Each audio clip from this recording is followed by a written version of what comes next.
சுறா கைடு 12ஆம் வகுப்பு பொதுத் தேர்வுக்கான புதிய பதிப்பு தற்போது பரபரப்பான விற்பனையில். மாணவர்கள் பொதுத் தேர்வில் அதிக மதிப்பெண் பெற உடனே வாங்குங்கள் சுறா கைடு. திருவள்ளூரில் தனியார் நிதி நிறுவன ஊழியரை கத்தியால் வெட்டிய நபர் கைது செய்யப்பட்டார். எடப்பாளையத்தை சேர்ந்த செல்வம் என்ற அந்த நபர் திருவள்ளூரில் உள்ள தனியார் நிதி நிறுவனத்தில் தமது வீட்டின் பேரில் கடன் கேட்டதாக கூறப்படுகிறது.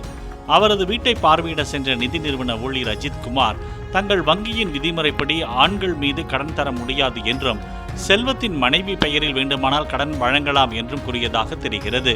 இதனால் ஏற்பட்ட வாக்குவாதத்தில் அஜித்குமாரை கத்தியால் வெட்டியதாக செல்வம் வாக்குமூலம் அளித்ததாக போலீசார் தெரிவித்தனர். சுறா கைடு 12ஆம் வகுப்பு பொதுத் தேர்வுக்கான புதிய பதிப்பு தற்போது பரபரப்பான விற்பனையில். மாணவர்கள் பொதுத் தேர்வில் அதிக மதிப்பெண் பெற உடனே வாங்குங்கள் சுறா கைடு.